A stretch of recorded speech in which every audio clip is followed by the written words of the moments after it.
What's up, everyone? Welcome to the Growth Apprentice podcast. Today is a really fun episode because this is the first ever solo episode on the Growth Apprentice.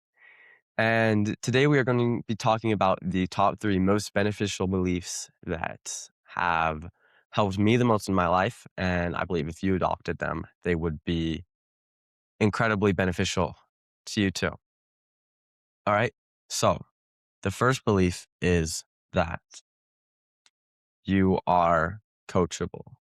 If you have that internal beliefs that you can be coached and that you will take advice and you will take feedback, that is going to help you a lot and it's going to be beneficial because you can enter into something and you can think that, oh, I already know everything or no one's going to be able to teach me.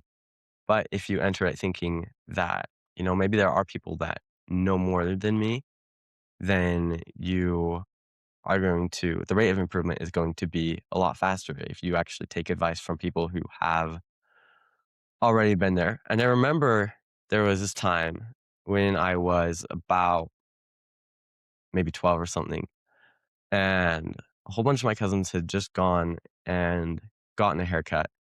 And I remember that one of my cousins, he had needed like 2 inches off of the top or something. That's what his dad told him to get.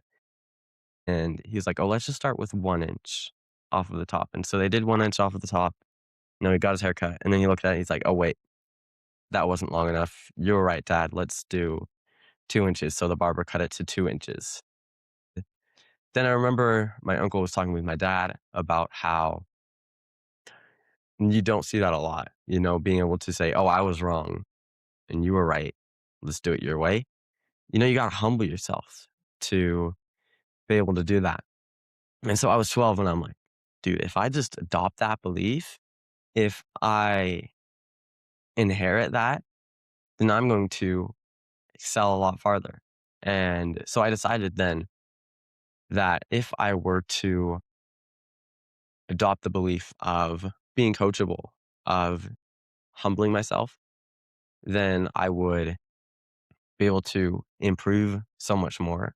And I thought I had unlocked this cheat code, I was like, dude, no one knows about this.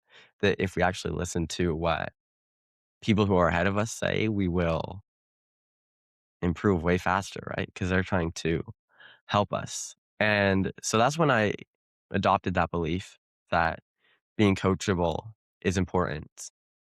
And ever since then, I have tried to keep that in, remember that I don't know everything and I can always learn and I can always grow and I can always improve. And typically, there's always someone who knows more than me about whatever I'm trying to improve at. And so instead of just trying to figure out yourself, why don't you just take the advice from the people who have already been there, from the people who know more than you, right? And so that is the first belief that I would encourage everyone to adopt. The second belief is that you are the type of person that does hard things. Now, we got to be clear on what a hard thing is. There is an area in your brain called I wrote this down, the anterior midcingulate cortex. And every time you do something that you don't want to do, that you are actively resisting, it grows. People who are more athletic, they have this area of their brain is larger, and they have found that people who are typically obese or have diabetes or something like that is typically smaller. And the difference between the two people, the areas of the brain is when the opportunity to do something hard came up, they did it or they did not do it. And so then how does that relate to the belief that I do hard things? What is hard specifically, right? And so let's say that I absolutely love doing an ice bath every morning. And I look forward to that more than anything else. And I go to bed and I'm pumped for that ice bath. And I wake up, I get my swimsuit on, and I jump in and it's just the most enjoyable part of my day. I'm not actually going to be growing the anterior mid-cingulate cortex when I do that because it's not a hard thing. There's no resistance. But let's say you are not someone who enjoys stepping in that cold water. It's cold outside. Maybe you didn't get enough sleep, but then you step in and you endure that pain anyways. That is going to grow that. Or let's take the gym, for example. You know, maybe you don't like going and you show up anyways. Or maybe you are the type of person who loves going to the gym. You're still going to get benefits either way. But if you're the kind of person who doesn't like doing the thing that they know is good for them and you still do it anyways, dude, you are going to build amazing discipline. And then one more thing we want to cover here is this quote that kind of annoys me sometimes, right? And it's that there is no growth in the comfort zone and there's no comfort in the growth zone.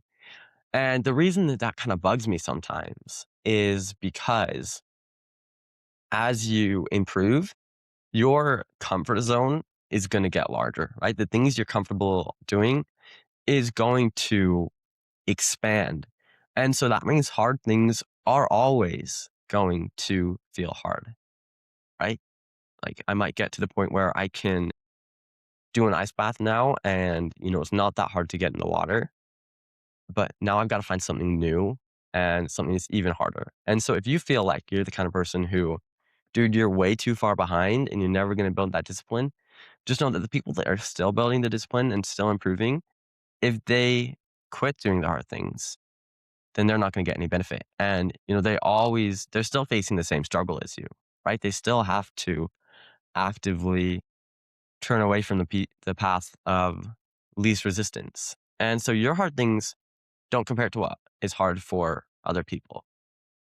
You can recognize when you're met with that situation that that is something that is going to help you to grow and to improve. And so that is the second belief that I would encourage people to adopt. And it reminds me of an Alex Hormozy quote. He was sharing a story with, I don't know, some people in his fraternity or something. I don't know the exact quote or the exact context, but I think of it whenever there's something, a situation I'm in that I don't want to do. They were, I don't know, going through something, and he said to them that this is what hard feels like. This is what you signed up for. And that just makes me think that whenever I hear that and I'm going through a hard time, I'm met with resistance, that quote, it has, I can think of it and I'm like, crap, bro, this is still hard. Whether or not I do it, it's just as hard for the person who doesn't do it and the person that does. They're met with the same resistance. But if you want to be the kind of person that does hard things, you're going to have to do it. Now, knowing that it's hard and knowing that it grows your anterior mid-cingulate cortex, that area of your brain that improves whenever you do something you don't want to, that doesn't make it any easier. But it is helpful to have that mindset shift. And then last thing is that when I am going through something hard or, I'm putting myself through challenges so that I can grow and improve because you need that resistance, you need that opposition so that you can further become the kind of person you want to become.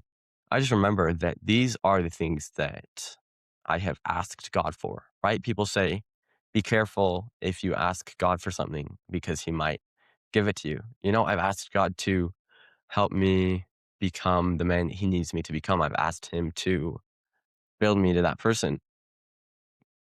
So then can I justifiably ask for that and then be met with resistance, be met with opportunities to grow, and then say that, oh, I don't want this anymore, right? That is what I wanted, and he's giving it to you, right?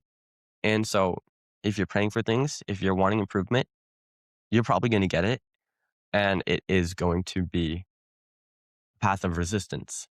And so, just keep that in mind that often the things you pray for are the things you're going to get. Okay. Third belief that I think everyone needs to adopt, or it will be beneficial to them. if they adopt. And that is that you can improve, right? We've already touched on this a little bit, but for example, when I first started this podcast, I remember being in my interview and the set was okay, the lighting was not so good. And it was a good conversation. I had tried to research everything. I had ChatGPT do an entire analysis. And I even ended up misquoting some stuff that the guest had done in the intro. I had said that he worked somewhere where he didn't because of the research that I had done, right?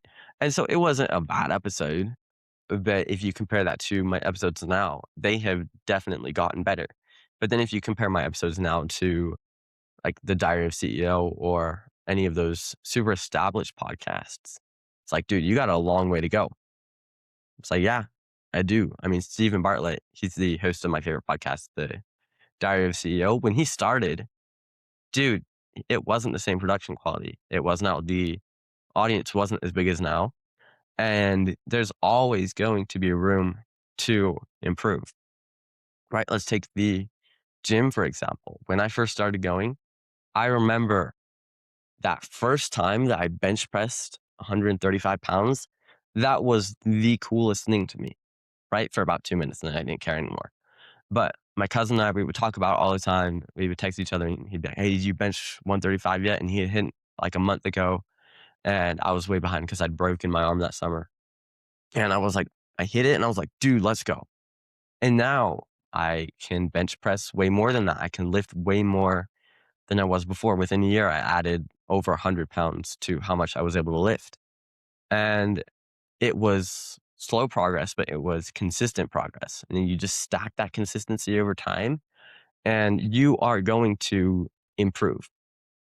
And one of the things that I always like to consider is you do not want instant improvement, right? Picture this. Imagine that you have been mastering some skill for like 5 years and you've gotten really good at this. And then some new guy comes and they do some 30-day challenge and they meet your exact skill level after you have dedicated all of that time, all of those hours into whatever that is in just 30 days. And you're going to be like, dude, what the heck? What was I doing wrong? Right? I remember one of my friends was talking about how he was doing a 70-pound dumbbell press, and he had only been going to the gym for a couple months at this point. And it turned out he was talking about the combined weight. So it was like 35 pounds. And I heard that. I was like, dude, what the heck? What am I doing wrong? How am I only at 70 pounds right now? And he's been going for months and he's met me. And I got a little bit jealous at first, because I was like, dude, am I as strong as I think I am? And I started comparing myself to others. But just keep in mind that you can always improve. And that comparison isn't valid. It's not helpful to you, at least. Like, you've only got a set amount of energy. You've only got a set amount of brain power.